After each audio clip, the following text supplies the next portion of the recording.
Para los que no me conocen, yo soy el pastor Edgar Núñez de Iglesia Grace, en español, aquí en la ciudad de Nampa, Idaho.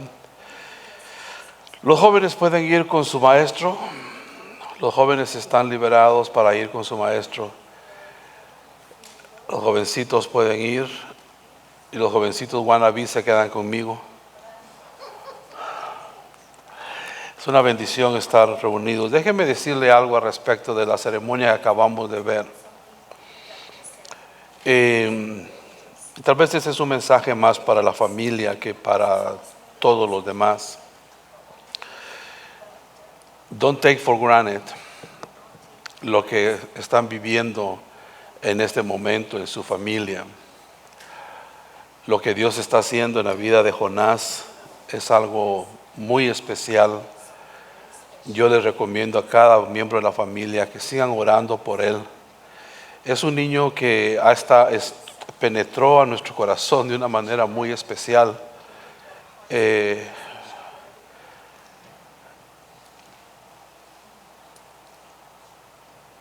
Yo recibo de todos los días, yo me relaciono con mucha gente. Pero cuando un joven de 12 años se me acerca los domingos y me extiende su mano y me dice, ¿cómo fue tu semana? Significa mucho para mí. Significa mucho que un jovencito de 12 años que me ve cada domingo le importe tanto que venga a preguntarme cómo fue mi semana. Hoy mientras le estábamos preparando, yo escogiendo su camiseta, su t-shirt para su bautismo, se quedó delante de mí y me dice, ¿cómo está tu vida?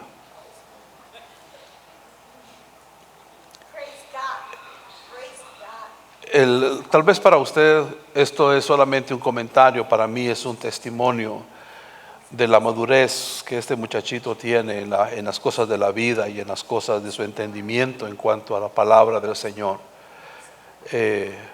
Pastor Kid ya estaba camino a irse para su casa y cuando supo que era Jonás que se iba a bautizar y le habíamos hablado de él, se regresó y vino a saludarlo y con la misma simplicidad con la que se relaciona conmigo le dice al pastor, le dice, me da mucho gusto conocerte. Y le extiende la mano como que es un adulto, como que es una persona. No estoy exaltando a Jonás, solo estoy diciendo que lo que acabamos de asistir es un evento sobrenatural y es un evento súper importante para la vida de esta congregación. Como adultos sigamos orando por esa generación de estos niños que están en la edad de mis nietos. Están enfrentando un mundo que mi generación no enfrentó, que su generación tampoco enfrentó. En cuanto a la tentación, en cuanto a la provocación hacia el pecado, el mundo está detrás de esa generación. Y el hecho de que tenemos semilla en esta casa, semilla espiritual para bendecir a las naciones, a mí me importa mucho que usted sepa que este es un evento que marcará un antes y un después en la vida congregacional de este ministerio. Yo creo mucho que el Señor va a usar a Jonás, ya está usando a sus abuelos y a sus padres a sus abuelos y a sus padres, pero el hecho de que él sea bautizado hoy viene a romper con una serie de maldiciones generacionales que le van a dar a esta familia una libertad que nunca han experimentado. Y yo quiero darle gloria a Jesús por eso. Yo quiero darle gracias a Jesús por eso, por permitirme a mis 67 años de edad ser testigo de que es real, que nuestro Dios es un Dios de generaciones. Denle un fuerte aplauso a Jesús por eso.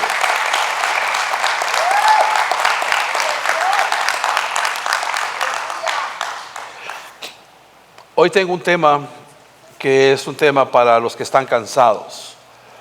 Es un tema para los que están agotados de estar cansados, están cansados no estoy hablando de la vida diaria, no estoy hablando de los quehaceres. Yo sé que la mayoría de nosotros tenemos trabajos agotadores, ya sea físico, emocional, mentalmente. Me refiero más a aquellos que en algún momento, probablemente este mensaje solo sea para una persona aquí el día de hoy, probablemente sea para una o dos personas, pero si es para una o dos personas, vale la pena que usted también lo escuche. El escritor del libro de Hebreos, váyase a Hebreos capítulo 12. El escritor del libro de los Hebreos nos ha ido guiando a través de las páginas de este libro en una jornada muy, muy interesante, en donde hemos visto, donde él pasa del capítulo 1 hasta el capítulo 11, pasa por una etapa de enseñanza. El autor del libro de Hebreos comienza en el capítulo 1, luego se va, lógico, al capítulo 2, pero en cada uno de esos capítulos alguna enseñanza hemos extraído. Una de ellas es de que Jesús es el sumo sacerdote, que no hay otro sacerdote más grande que Él.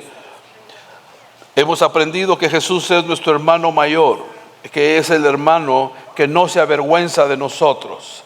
Hemos aprendido también que Jesús es sobre todas las cosas, Él es Dios también, o es Dios juntamente con Dios Padre, Dios Hijo y Espíritu Santo. Hemos aprendido todo lo que es el consejo del apóstol que escribió esta carta. Hemos escuchado hasta llegar al capítulo 12, cuando comienza la etapa del ánimo, de la exhortación. Son los últimos capítulos de esta serie, son los últimos capítulos de este libro, y él comienza en este capítulo a hacer una exhortación. ¿Una exhortación a qué? A no desistir. Repita conmigo: no desistir. La exhortación que viene, el mensaje que traigo, es para decirle a usted: no desista de su fe. No desista en lo que usted ha empezado, en su caminar, en su jornada con Cristo Jesús, en su caminar con Dios. Por favor, no desista. Ese es mi punto predominante de esta tarde. Es que usted no desista, cualquiera que sean las circunstancias. Y yo espero que a través de este mensaje usted reciba lo mismo que yo he recibido en el proceso de la preparación. Porque es muy fácil para uno entrar en un ciclo de rutina en las cosas que uno va haciendo, y uno a veces piensa: bueno, voy a la iglesia por rutina, voy a la oración por rutina, oro por rutina, leo por rutina, y esa rutina cansa, esa rutina agota, esa rutina de repente es así como que ya voy a tomar un break de todo esto. Una cosa es descansar en el Señor y otra cosa es give up. Y otra cosa es desistir totalmente. Yo entiendo muy bien, por experiencia propia y como un líder experimentado ya por 42 años, yo entiendo muy bien que la dinámica de la vida congregacional puede traer cierto agotamiento, cierto cansancio. Uno va de una reunión a otra, de esta a la otra, y después de un año uno dice: bueno, he estado ocupado. Y ese tipo de cosas a veces contribuyen a un cansancio que tiene mucho que ver con una particularidad del ser humano. El ser humano tiene sus energías y su voluntad siempre dirigido a un objetivo. Y cuando esa energía y esas habilidades no alcanzan el objetivo, tienden a la frustración. Tienden a la frustración porque en donde está nuestro tesoro, allí está nuestro corazón. Y de otra manera, que allí, tal como creemos en nuestro corazón, así somos. La Escritura nos dice que la esperanza que se demora es tormento para el corazón, pero palabras de vida, árbol de vida es la palabra cumplida. Entonces el mensaje de esta tarde es para animarle a usted a no desistir de su fe en el Señor. Pero le voy a dar alguna perspectiva desde el libro de los Hebreos. Por favor, abra conmigo y lea conmigo capítulo 12, versículo 1 y 2. Dice, por tanto, teniendo derredor nube tan grande de testigos, despojémonos también de todo peso y del pecado que nos asedia, y corramos con paciencia la carrera que está fijada delante de nosotros. Puesto los ojos en Jesús, Él es el fundador y consumador de nuestra fe, en la cual con el gozo puesto delante de Él sufrió la cruz, menospreciando el oprobio, y está sentado a la diestra del trono de Dios. La primera cosa que el apóstol nos recomienda es de que nosotros miremos hacia atrás a los héroes fieles que no se rindieron. Cuando usted lee en el capítulo 11 del libro de Hebreos, usted ve ejemplos. Por ejemplo, capítulo 11, versículo 2, capítulo 11, versículo 4, por la fe Abel ofreció a Dios más excelente sacrificio que Caín, por lo cual alcanzó testimonio de lo que era justo, dando Dios testimonio de sus ofrendas, y muerto aún habla por ella. Por la fe Enoc fue traspuesto para no ver muerte, y no fue hallado porque lo traspuso Dios, y antes que fuese traspuesto tuvo testimonio de haber agradado a Dios. Versículo 6 es clave para todo lo que hemos estado enseñando en estos últimos domingos, y particularmente en el domingo pasado, el día de hoy.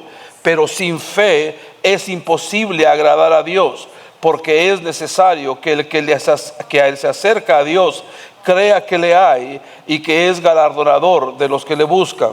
Por la fe Noé, por la fe Abraham, por la fe muchos hombres y mujeres en la Escritura alcanzaron los objetivos para los cuales Dios los había designado. Por la fe en Dios, por su dependencia absoluta de Dios, ese testimonio que nosotros tenemos de estos que están como una nube de testigos que están sobre nosotros, por así decirlo, como ejemplos de héroes de la fe, héroes de su dependencia de Dios.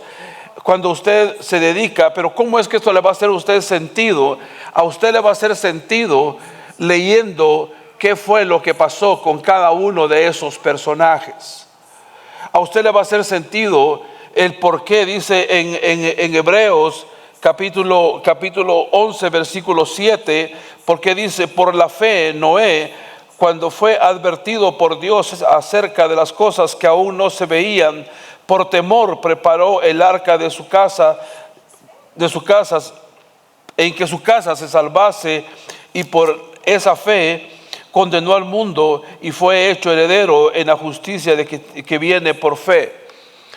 Cada uno de esos personajes que usted va a leer en la Escritura, va a tomarse el tiempo después, como usted, como un buen lector de la palabra, va a tomar un tiempo para escudriñar lo que la Escritura nos enseña, y se va a encontrar que lo que Noé experimentó no fue una misión cualquiera. Había llegado, dice el capítulo 5, capítulo 4 del libro de Génesis, había llegado a tal punto la perversión en el corazón del hombre, que Dios dice, llega en un momento y dice, raeré al hombre de la tierra, me arrepiento de haberlo creado. Dios llega a ver tanto pecado en la comunidad, Dios llega a ver el mundo tan revuelto en su pecado, tan contaminado en su pecado, tan alejados totalmente de Él, que llega un momento en que dice, voy a acabar con la raza humana. Pero la Biblia nos enseña en el libro de Génesis que Noé halló gracia a los ojos de Dios. ¿Y por qué halló gracia a los ojos de Dios? Dice la Biblia que porque Dios andaba con Jehová. Con Jehová andaba Noé, dice la Escritura. Entonces el hombre, después de que Dios dice, ya no aguanto esta creación, los voy a hacer desaparecer, de repente aparece una persona que se había preservado, que había caminado con Dios, y él y su familia son instrumentos para la preservación de las generaciones y generaciones, llegando hasta la nuestra. Solo por la fe de Noé, que escuchó claramente de parte de Dios las instrucciones que tenía que seguir para levantar esa arca y poder poner dentro de esa arca las especies de animales conforme Adán los había nombrado. De par en par fueron entrando al arca y se salvó no solamente Noé, sino toda su familia. En algún momento Noé tuvo razón para desistir. Imagínese usted, y solo imagínese usted, que es el único sobreviviente, que es el único que está a cargo de todos los miembros de su familia, a cargo de construir toda una nave, toda una nave marina, así se dice, acuática, marina, dejémoslo en acuática, se ve más bonito. Él pasa por toda la dificultad de, ¿será que oí correctamente? ¿Será que eso es lo que tengo que hacer? Porque no se construye en un día para otro. Debe haberle tomado meses para poder crear, elaborar esa arca. En esas dificultades, yo me imagino que Noé debe haber tenido sus preguntas, debe haber tenido sus dudas y su deseo de solo tirar la toalla, porque todavía el mundo continuaba siendo tan perverso, tan pervertido como lo que lo rodea, como lo que nos rodea a nosotros en el día de hoy. Es sumamente importante que no quitemos nuestros ojos de los ejemplos que hay de héroes en la fe en la Escritura. Con todo esto, también es importante que tengamos alguna referencia de alguien aquí en la tierra que es un ejemplo de su perseverancia en la fe. Personas más maduras que nosotros, personas que han pasado por situaciones adversas, que podrían haber dicho, ya no quiero ser cristiano, si esto es ser cristiano. ¿A cuántos de ustedes les dijeron que ser cristiano era fácil? Gloria a Dios que no les dijeron, ¿verdad? Porque los hubieran engañado mucho. Ser cristiano no es una tarea fácil. Ser cristiano, como Dios manda, como Dios quiere, requiere de nosotros dos cosas: obediencia y dependencia absoluta de Dios. O sea, fe en Dios. ¿Por qué? Porque en el mundo tendremos tribulación, pero el mismo Jesús dice eso. Dice, en el mundo tendréis tribulación, pero ten buen ánimo, yo he vencido al mundo. Él mismo sabe, y la Biblia nos enseña en las epístolas finales de Juan y Pedro que Jesús fue tentado con las mismas tentaciones con las que nosotros hemos sido tentados.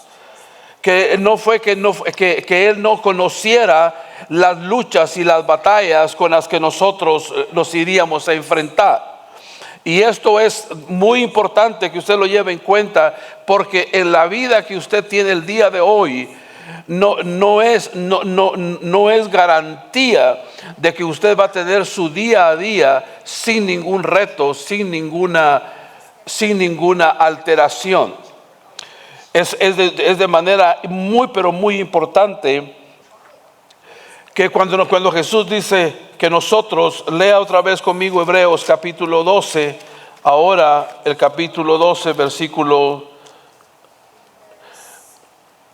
El autor del libro de los Hebreos dice: puesto los ojos en Jesús, el autor y consumador de la fe, el cual por el gozo puesto delante de él sufrió la cruz, menospreciando el oprobio, y se sentó a la diestra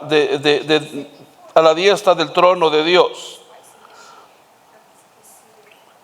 ¿Qué es lo que tenemos que ver ahora? Tenemos que mirar hacia atrás, hacia tu Salvador, que nunca se rindió. El ejemplo de la perseverancia de Jesús. Mira hacia atrás a los héroes fieles que no se rindieron.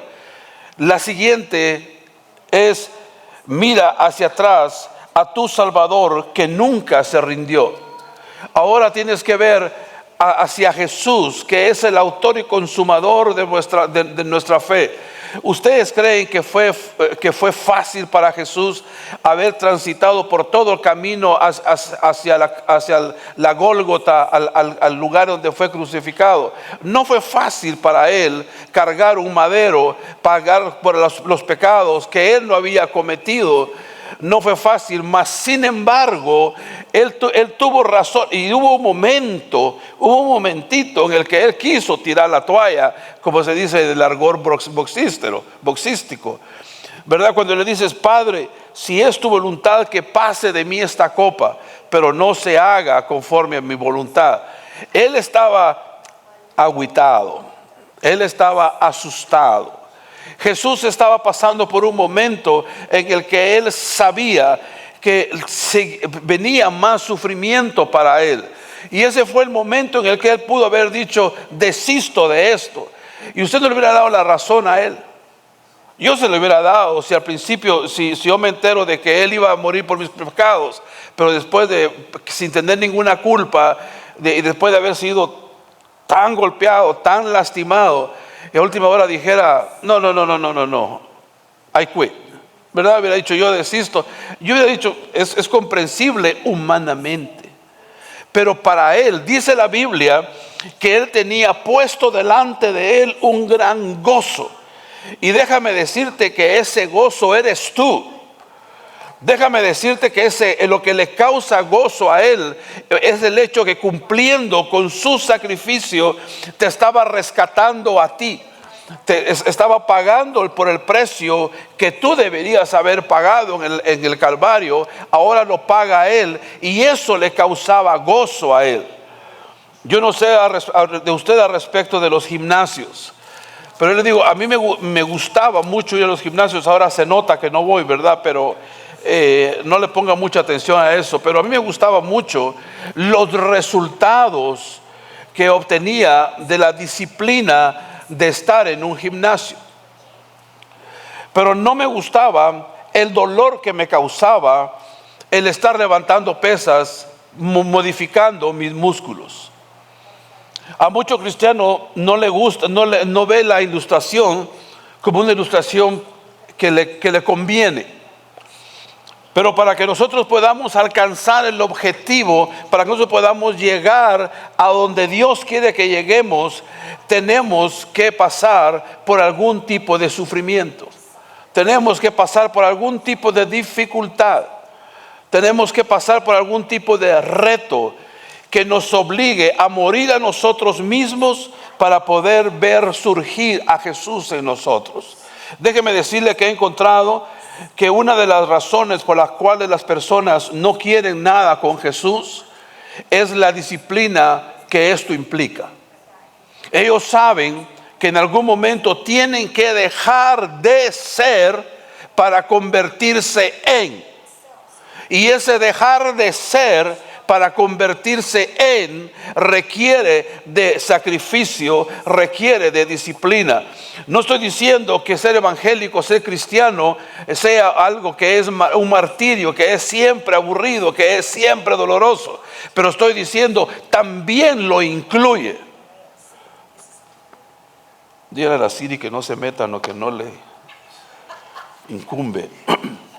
Estoy diciendo que también lo incluye, también incluye el hecho de que tenemos que tener disciplina. ¿Cuántos de ustedes han tenido una vida cristiana sin ningún problema? Levante la mano.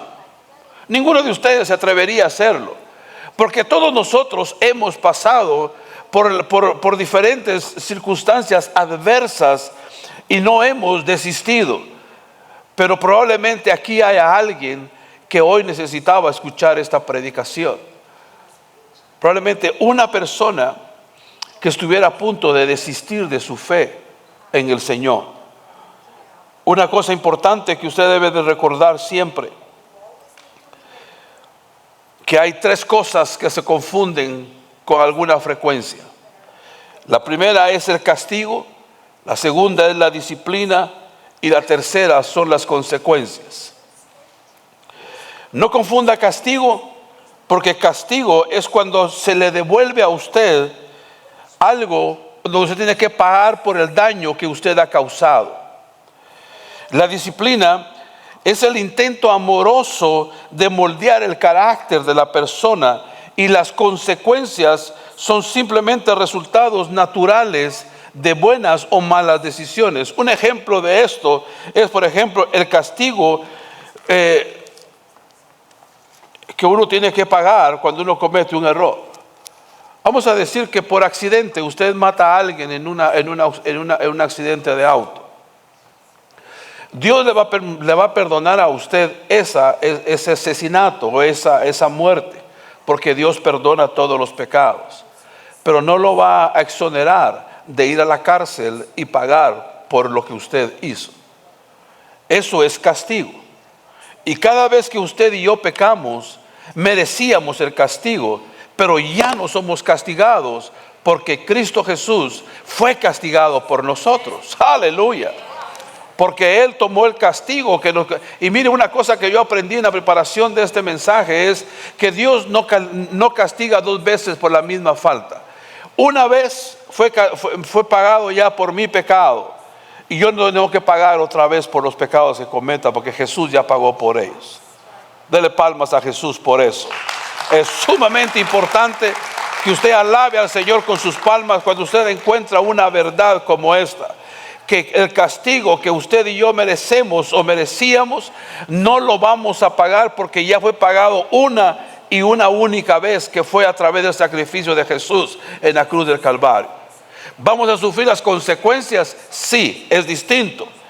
¿Vamos a recibir disciplina? Claro que sí. La disciplina es muy importante para la vida de cualquier persona. Yo me recuerdo que cuando recién estaban mis hijos creciendo, llegando a la adolescencia, mi hijo lo comencé a despertar a las 6:30 de la mañana los días sábados, para que se levantara a ayudar con cortar la grama en la casa. ¿Ustedes creen que él hizo eso cuando se despertaba? Ay, qué alegre mi Dari me despertó. Qué alegre mi Dari me despertó a las 6:30. Es sábado, ¿verdad? ¿Usted cree que se levantaba así? No. Se levantaba enojado. Se despertaba molesto. Agarraba la máquina y ahí iba rezando, dicen allá en mi pueblo.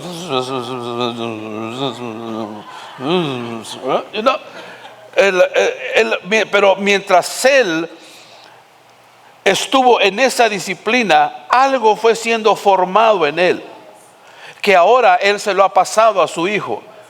Voy a hablar de mi nieto de 14 años. Tiene su propia empresa de landscaping.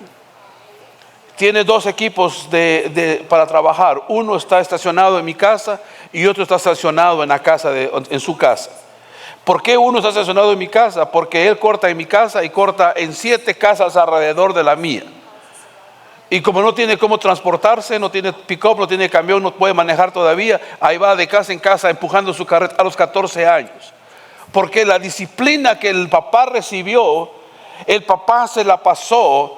Y yo le digo, yo no estoy diciendo eso para tener yo la gloria. Solo estoy diciendo que la disciplina es necesaria en nuestras vidas, pero es diferente a las consecuencias que tenemos que pagar cuando cometemos un error. La otra estación mi nieto la tiene en su casa, porque alrededor de su casa tiene varios clientes.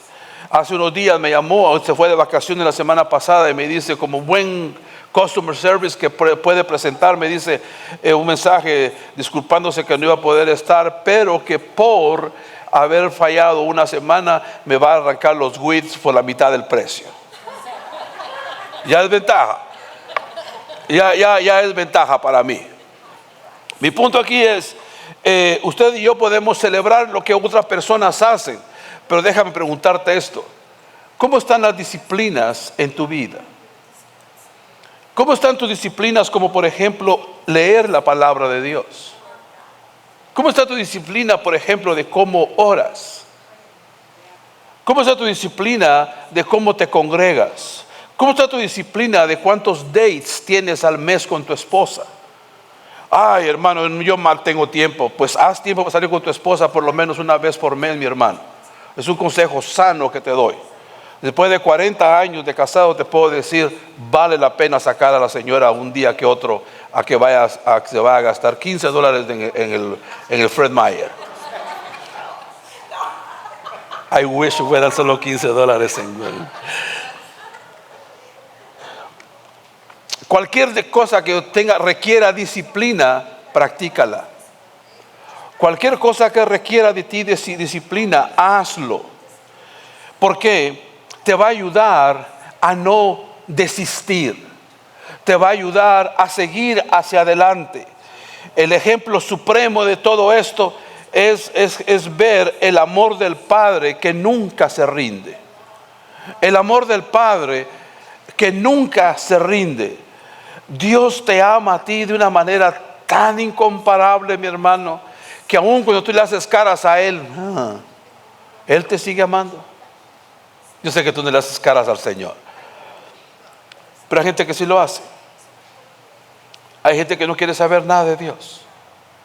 Hay gente que está tan compenetrados en sí mismos que no tienen ni idea de cuánto Dios los ama y pudieran disfrutar de una vida más libre en Él. De tal manera amó a Dios al mundo, dice la Escritura en Juan capítulo 3, verso 16. Dice, de tal manera amó Dios al mundo que dio a su Hijo unigénito para que todo aquel que en Él crea no se pierda, mas tenga vida eterna. De tal manera Dios te ama. De tal manera Dios nos ama que a Él, ¿cuántos de ustedes creen que Dios ama a toda la humanidad? Yo creo con todo mi corazón que Dios ama a todo mundo. No todo el mundo lo ama a Él de regreso, pero eso no le impide al Padre ser amoroso. En Juan, la Biblia nos enseña que Dios es amor. Y si Dios es amor, Él se autoriza para poder enseñarnos a amar unos a los otros. Dice la Escritura, amaos unos a los otros. Os conoceréis por el amor que tengáis unos por los otros.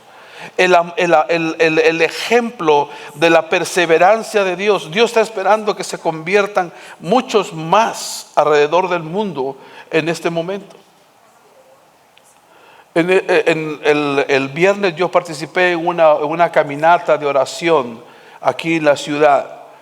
Nos fuimos, estaba la alcaldesa, estaban varios pastores, varios líderes. Nos fuimos por los parques, por un parque específicamente, a orar, a pedirle al Señor que demuestre su amor. Pero el verdadero amor, no esa payasada de amor que el mundo está queriendo vendernos hasta el día de hoy. El verdadero amor de Dios, aquel que no ve lo suyo propio, aquel amor que no tiene envidia, aquel amor descrito en 1 Corintios capítulo 13, del versículo 3 al 13. Estábamos caminando y le puedo decir, el calor estaba ese día, yo no sé cómo sobrevivía ese calor. Esa exageración. Estaba caliente.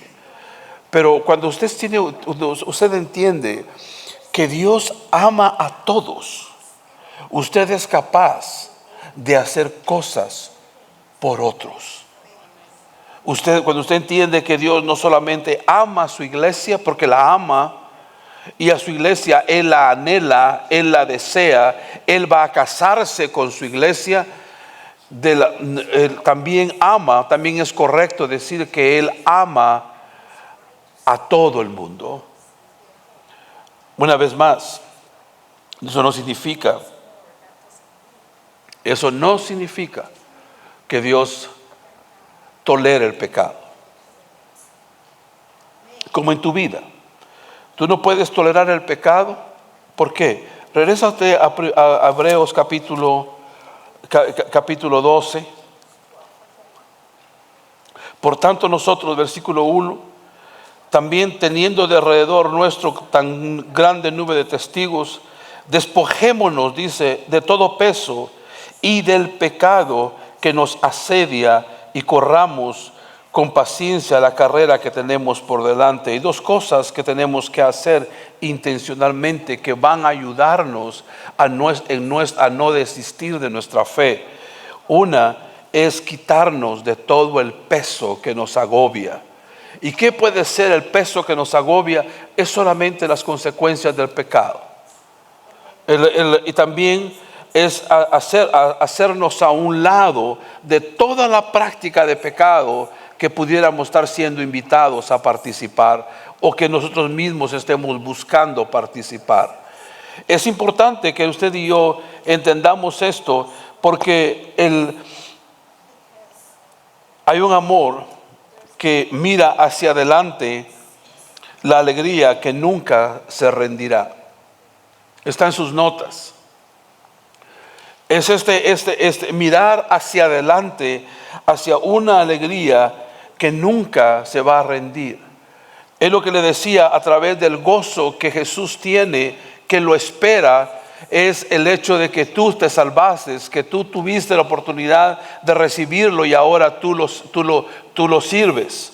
Ahora eres tú de Él y Él es tuyo. Pero también tiene mucho que ver con el hecho de que cada vida aquí que me está escuchando esta tarde tiene un propósito por el cual existe. Cada uno de ustedes nació con un propósito. Hay dos fechas importantes en mi vida. Una cuando es mi cumpleaños, y la otra es cuando yo descubrí cuál era mi llamado, por qué yo había sido creado. Esas dos fechas yo las celebro porque son muy importantes. Ojalá tú puedas hacer lo mismo, celebrar tu cumpleaños y celebrar el día que descubras o descubriste por qué fuiste creado. Y que tu vida vive en un propósito, que tu vida tiene un propósito para el beneficio tuyo, de los tuyos y de la comunidad. Pero si desistes de tu fe en Dios, si desistes de caminar en las cosas del Señor, ese proceso se va a interrumpir. Ese proceso se va a interrumpir. Recientemente me dieron un medicamento que me estaba inflamando el cuerpo. Por el daño que me estaba haciendo, yo tuve que dejar de tomar el medicamento, pero los síntomas continuaron. Hay ciertas cosas que debes de cortar en tu vida porque te hacen mal. Pero tienes que entender que tu propósito lo mantienes y caminas hacia ese propósito. Y esto es el objetivo que te va a dar a ti la alegría. Yo todos los días me levanto contento de poder servirle al Señor. Le voy a decir, no era así en años anteriores, porque miraba mi servicio a Dios como mi trabajo. Ahora lo veo como el propósito de mi vida. ¿Cuál es tu propósito? Ahora, ¿qué es lo que por qué tú te despiertas todos los días? ¿A qué te levantas todos los días? ¿Por qué te despiertas todos los días? ¿Solo para ir, trabajar, regresar, descansar, de levantarte, trabajar, descansar? ¿O hay un propósito más grande? Hay algo que tú dices, me levanto todos los días gozoso porque hay algo ahí enfrente a lo cual yo me debo, por lo cual que sin mí no se va a poder hacer. Yo te animo, en el nombre de Jesús, te animo a que busques el propósito para tu vida. Porque en el propósito de tu vida también vas a encontrar razón por la cual no desistir de esto que llamamos caminar con Jesús. Te vas a permitir seguir soñando, te vas a permitir hacer diferentes cosas que por cansancio, por fatiga o por falta de objetivo, te mantengas agotado, te mantengas desanimado, te mantengas sin propósito. Déjeme comenzar a terminar. Yo sé que nadie me está estorbando, pero yo quiero decirles dos consejos pastorales con los cuales quiero terminar. Sigue corriendo, no te rindas. Si hay pecado en tu vida, arrepiéntete y suelta el peso que te asedie. Ese es mi primer consejo. Como tu pastor, sigue corriendo. No te detengas, síguele. Esto de ser cristiano no es fácil, yo sé, pero sé perseverante, continúa, síguele adelante. Voy a usar vocabulario de las personas con las que me rodeo. Échale ganas, ¿verdad? Échale ganas, síguele adelante, sigue luchando, ¿verdad? No desistas, continúa, que al final de cuentas vas a ver que va a valer la pena. Va a valer la pena no desistir ahora y seguir hacia la consumación del propósito por el cual fuiste creado. Claro que si hay pecado en tu vida, yo no estoy aquí para acusarte. De hecho, no hay acusación para aquellos, no hay condenación para aquellos que están en Cristo Jesús. Precisamente porque Jesús ya pagó por ese pecado que hoy probablemente te asedie. Si estás en pecado, si hay algo en tu vida que no se alinea a lo que este libro dice, ponte a cuentas con el Señor. Ponte a cuentas con Él, simplemente dile: Señor, mira, por 30 años, por 40 años, yo he caminado alejado de tu palabra. Dile al Señor: Señor, por los últimos 3 semanas, conscientemente he pecado, pero te vengo aquí hoy a pedir que me perdones, ya que me permitas tener una vida nueva. Y sabe una cosa, su vida va a ser mejor, porque la Biblia lo garantiza, no lo garantizo yo. Yo te estoy vendiendo un producto, te estoy diciendo lo que la palabra del Señor nos enseña. Suelta el peso. Ese peso puede ser recuerdos de traumas que aún necesitas tratar.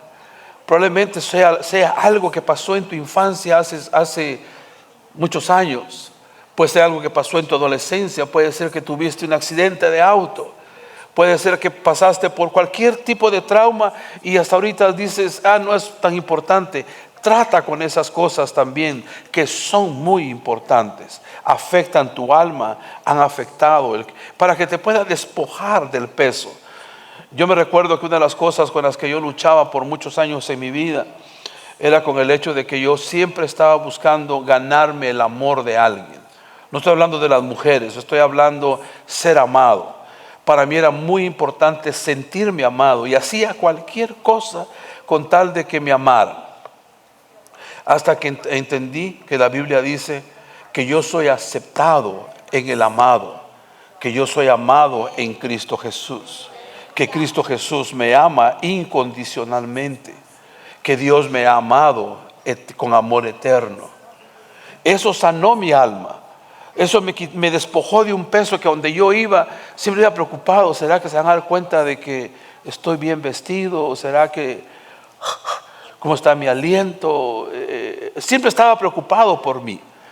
Hasta que me di cuenta que todas esas cosas no eran tan importantes y se volvieron vanas después de que entendí que era peso sobre mí. Y al entender que lo que la palabra de Dios dice que yo soy, me ha ayudado.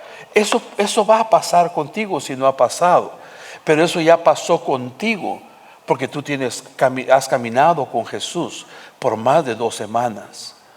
Para ti, quien eres en el Señor es importante. Y mi consejo final de esta tarde: en medio de no desistir, no hagas que alguien desista por tu culpa.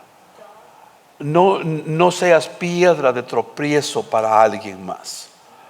Cuida tus acciones, cuida tu testimonio, cuida a la persona que dices que eres, para que no haya nadie que eventualmente por tu mal testimonio o por tu mal ejemplo llegue a tropezar, porque hay maldición después de eso.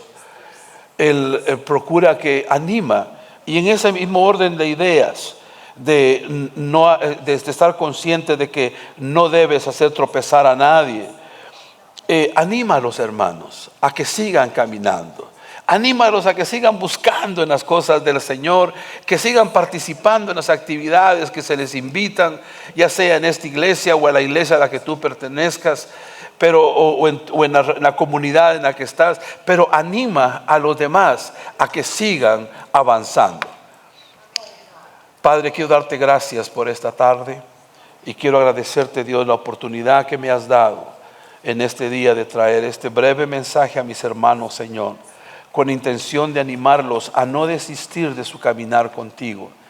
El libro de Hebreos nos ha venido educando, nos ha venido dando inspiración, y hoy, Señor, al llegar al capítulo 12 nos hemos encontrado que hay ejemplos en tu palabra, Señor, que nos pueden inspirar cuando estamos desanimados, que hay ejemplos alrededor de nuestra vida, Señor, que nos pueden inspirar también cuando estamos desanimados.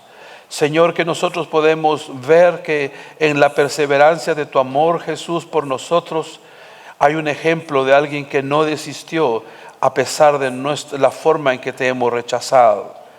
Hemos encontrado en tu palabra también, Señor, que así como el amor perseverante del Padre, nosotros podemos amar perseverantemente y no desistir, Señor, del llamado y la vocación que tú has puesto en cada uno de nosotros.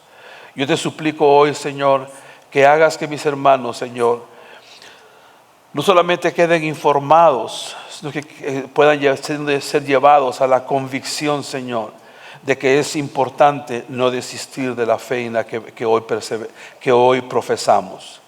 Oro agradecido, Señor, en el nombre del Padre, del Hijo y del Espíritu Santo. Amén, Señor. Amén.